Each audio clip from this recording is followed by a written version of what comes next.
기자님, 네. 어쩌다 우리나라가요 전 세계에서 가장 빨리 늙어가는 나라가 됐대요. 내년이면 만 65세 인구가 전체 인구에서 20% 이상이 되는 초고령 사회에 진입한다고 합니다. 17개 시도 가운데에서 절반 이상이요. 초고령 사회에 진입을 하고 있다고 합니다. 네. 그나마 있는 젊은 층들도 빠져나가서 지역 경제가 예전만큼 활기를 띠지 못하고 있다고 해요. 그리고 부동산 경제에 미친 영향도 상당하다고 합니다.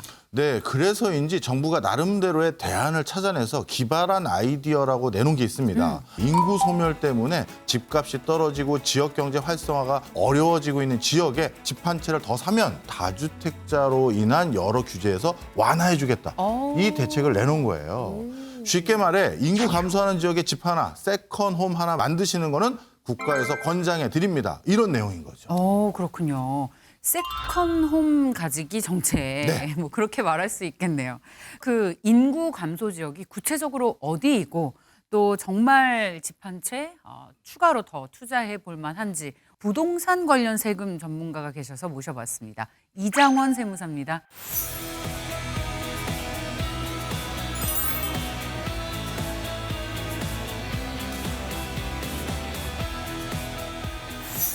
저희가 좀 전에 말씀드렸던 것처럼 이제 정부가 인구 감소 지역에 집 하나 더 사시는 거 어떨까요?라는 정책 내놨단 말이죠. 어떻게 보셨어요? 네. 이제 기존 주택이 한 채 가지신 분한테 좀 해당되는 거예요. 기존 주택을 한 채 있으셨고 이분이 이제 인구 감소 지역이라고 해당하는 지역에 이 집 한 채를 추가로 새롭게 취득을 하게 되면은 1주택자 지위, 주택은 2개지만 사실 1주택자로 좀 봐주겠다.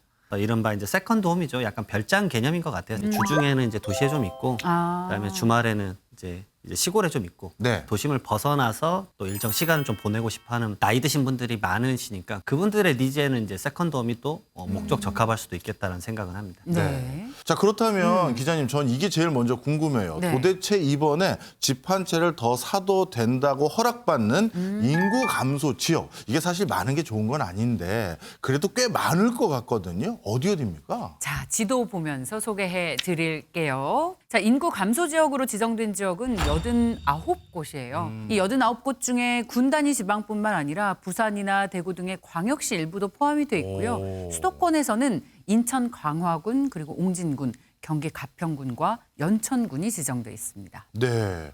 야, 말씀 듣고 보니까 좀 저는 송구합니다만 군 단위의 아주 목가적인 그런 것만 생각을 했는데 예. 수도권과 광역시의 일부 지역도 포함될 수 있다. 이거 나름대로 투자 가치도 있다. 이런 생각마저 드는데요.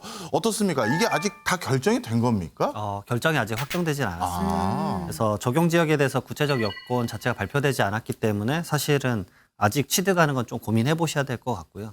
아무래도 이제 수도권이나 광역 지자체 같은 경우에 이게 포함해 버리면 이제 지방 소멸 막겠다고 했던 이제 대책의 목적 자체가 퇴색되기 때문에 이것에 대해서 이제 약간 조율을 좀 하지 않을까 생각이 됩니다. 아, 그렇군요. 구체적으로 확정이 된 게 나오고 나서 움직이는 게 맞겠군요. 네, 맞습니다. 왜냐하면 지역도 확정되지 않았는데 거기다가 이제 가액 기준까지 맞춰야 되는 가액이 맞아버리지 않으면 어떠한 혜택도 못 받아버릴 수 있기 때문에 결국 모든 거는 좀 확정되고 나서 움직이라고 말씀을 좀 드리고 있습니다. 1주택자가 추가로 하나를 더 구입하게 되면 받게 된다는 그 혜택은 뭔지 그것도 궁금합니다.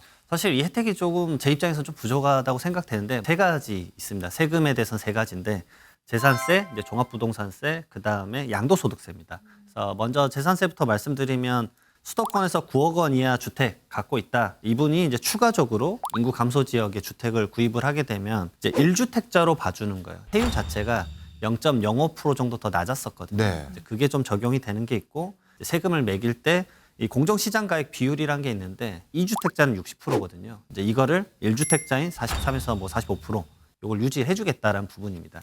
종합부동산세 12억 원까지 똑같이 기본공제도 해주고, 그다음에 고령자나 장기 보유자는 또 이제 세 감면을 또 최대 80%까지 해주고 있거든요. 특히 강조되고 있는 부분 같은 게 양도세 부분을 많이 강조하던데 그건 어떻습니까? 네.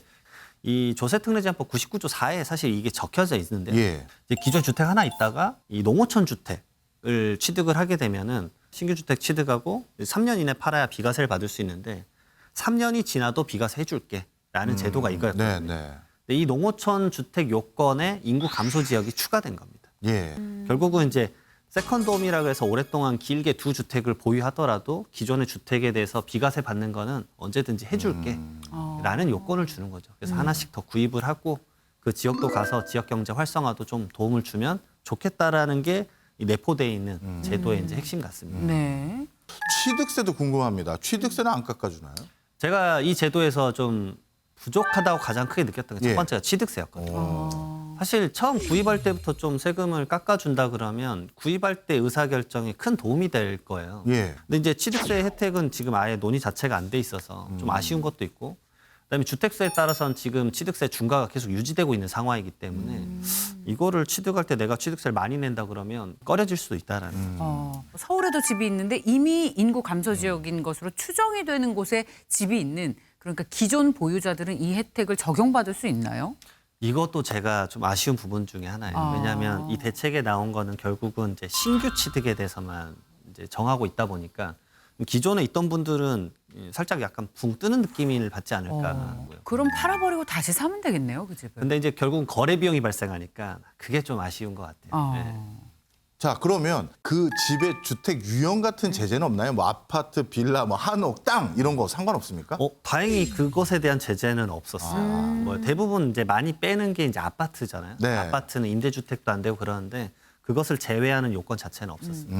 그 얼마짜리 주택을 사든 혜택은 똑같아요? 한도는 없습니까? 이게 구체적인 적용 가액이랑 적용 지역이 아직 없잖아요. 예. 근데 아까 말씀드렸던 그 조세특례제한법 99조 4에는 사실 그게 있어요. 가액 요건이. 취득할 때 그 공동주택 가격이나 개별주택 가격이 3억 원으로 정해져 있어요. 그리고 한옥은 4억 원까지. 그러니까 사실 세컨드홈이라고 하는 그 가액 자체가 엄청 큰 금액의 주택을 살 수는 없다라는 게 똑같이 재산세나 종부세에도 반영된다 그러면 이 기점을 좀 유념하셨으면 좋겠다. 네.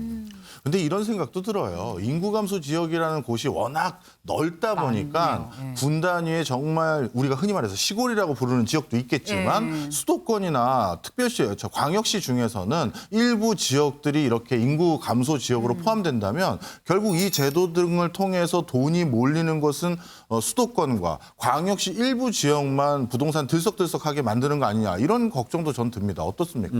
아무래도 그 영향 무조건 제가 봤을 때 영향이 있을 거라고 봐요. 왜냐하면 이 목적 자체나 인구 감소 지역이지만 수도권을 저는 개인적으로는 배제하지 않을까라는 생각이 드는데 네. 수도권이라고 하는 것은 이제 관련법에 따라서는 이제 서울, 경기, 인천을 말하죠. 네. 결국은 이 지역이 좀 제외가 되지 않을까. 그다음에 세법에서 또 제외 많이 하는 게 광역시거든요. 아, 사실. 그래요? 그러니까 부산이랑 지금 대구 같은 지역도 인구 감소 지역이 이제 있긴 하지만 이 부분에 대해서는 이제 정부가 바라는 목적과 이제 상응하지 않기 때문에 아마 빼지 않을까라는 생각도 하고 있습니다. 인구 감소 지역일 것으로 예상이 되는 지역의 주민들은 어떻게 생각하고 있는지 저희가 현장의 목소리를 좀 듣고 왔습니다. 여기서 화면 잠깐 보고 말씀을 나눠볼까요?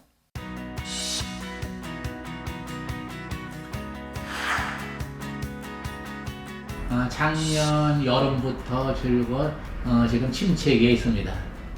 강화 인구가 한 12만 정도였는데 지금 한 7만 정도니까 뭐 한 45% 그렇게 줄었죠.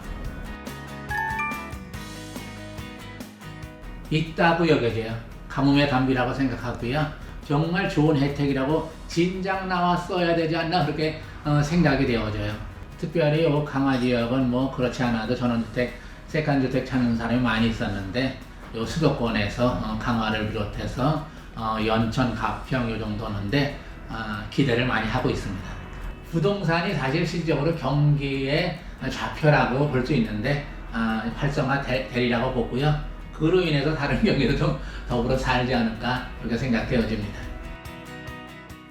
네, 이렇게 보신 것처럼 상당히 긍정적으로 기대감이 높은 지역도 있습니다. 박 교수님. 네. 인구 감소 지역의 세컨홈. 세금 혜택을 받으시면서 사시겠어요? 저는 개인적으로 주말 농장 이런 거에 대해서 관심이 있었거든요. 그런데 조금 더 혜택이 조금만 더 많아진다면 예, 서울에서 너무 멀지 않은 지역에서는 저는 한번 욕심 내볼 생각도 있습니다. 서울에서 멀지 않은 지역, 예를 들면 어떤 지역이 될까요? 예를 들어서 경기도 여주라든가 아니면 약간 강원도 바로 경기도와 인접한 그 정도 지역 아니면 강화군도 좀 괜찮더라고요. 강화군. 저는 그런 데는 좋은 매물 있으면 혜택도 주면 열심히 저도 국민이 돼보도록 하겠습니다. 그러게요. 네. 박 기자님도 기회가 되면 하나 더 사시겠어요? 저는 일단 세컨홈이 아니라 퍼스트홈도 없기 때문에 내 집 마련부터 좀 현명하게 해보도록 하겠습니다. 알겠습니다. 근데 이게 세컨홈 개념으로 사는 거니까 기존의 부동산 투자했던 것과는 또 다른 개념으로 접근을 해야 할 것 같아요. 자, 그럼 세무사님께 여쭤보겠습니다. 이런 대책이 나왔으니까 집 한 채 사라고 권유하시겠습니까? 저는 나이 있으신 분들은 좀 권할 것 같기는 해요. 왜냐하면 생각보다 이제 건강 챙기시는 분들은 이제 유기농 채소나 이런 거 직접 기르고 살고 싶어 하시는 게 좀 있으시더라고요. 그래서 그런 분들이라면 좀 권해볼 건 한데 아까 말씀드렸지만 취득세를 좀 완화해주면 좀 더 긍정적으로 말을 해줄 수 있을 것 같고요.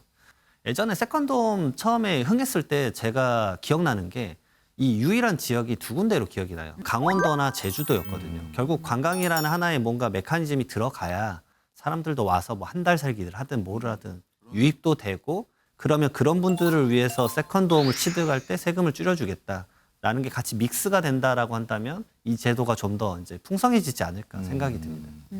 오늘 얘기를 쭉 들어보니까요. 제도적으로는 일단 지역 경제와 지역 부동산을 활성화하기 위해서는 좋은 아이디어일 수도 있을 것 같습니다. 근데 고향에 기부하면 세금 공제를 받는 마치 고향사랑 기부제와 같은 뭐 그런 맥락일 수도 있겠다는 생각이 들어요.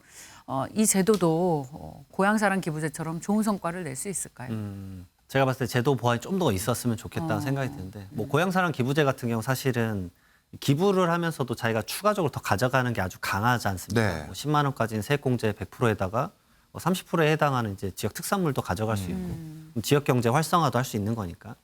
근데 이 제도에서 추가적으로 좀 말씀을 드리고 싶은 부분은 또 대출 규제를 그러면 같이 믹스를 시켜야 되지 풀어줘야 않을까. 되는군요. 세컨드홈을 구입할 때는 예. 이자율을 낮춰준다거나 예. 그런 것들에 대한 뭐 LTV나 DSR에 제외를 해준다거나 그런 지원을 같이 갔으면 좋겠는데 관광 산업을 한다 그러면 유흥자에 대해서 지원을 한 폭을 넓게 해주겠다는 게 같이 나왔거든요. 예. 그러니까 관광도 있지만 사업도 그렇고 주거 관련된 것도 같이 믹스를 해야 더 이렇게 풍성해지는 게 효과가 있지 않을까. 저는 확실히 그렇게 생각을 합니다. 자, 그러면은 구체적으로요. 내용이 언제 나올지 그리고 들으면서 솔깃하신 분들은 그럼 언제부터 본격적으로 집을 보러 다니면 괜찮을지. 우선은 예. 1월 10일 날 나왔던 대책에도 이 제도가 이제 간략하게 소개가 되어 있더라고요. 그래서 제가 봤을 때는 선거 전에 확정 짓는 게 아무래도 좀 좋지 않을까. 결국 인구 감소 지역은 점점 이제 속도가 빨라질 거니까 네. 그걸 조금이라도 줄이기 위해서는 최대한 빨리 이 시행령령으로 빨리 낼 수 있는 부분이라면 한두 달 이내에는 어느 정도 가닥이 잡히지 않을까 개인적으로 생각을 하고 있습니다. 네, 오늘 쭉 말씀 들어봤는데요. 저는 이런 생각도 들었어요. 아직까지는 제도가 처음 착안된 것이니까 제도적인 보완이 일부 필요한 건 분명한 사실입니다만 나도 좀 조용한 곳에 세컨하우스 같은 거 하나 있었으면 좋겠다 하면서 고심하셨던 분들이 있다면 이런 혜택이 있을 때 구매도 하시면 그게 지역경제 활성화에도 도움되지 않을까 하는 생각도 가져보게 됩니다. 네. 앞으로 이런 제도들이 더 보완돼서 지역경제 활성화에 크게 기여했으면 하는 바람입니다. 네. 자, 오늘 말씀 나눠주신 이장훈 세무사님 고맙습니다. 네. 잘 들었습니다. 맞습니다.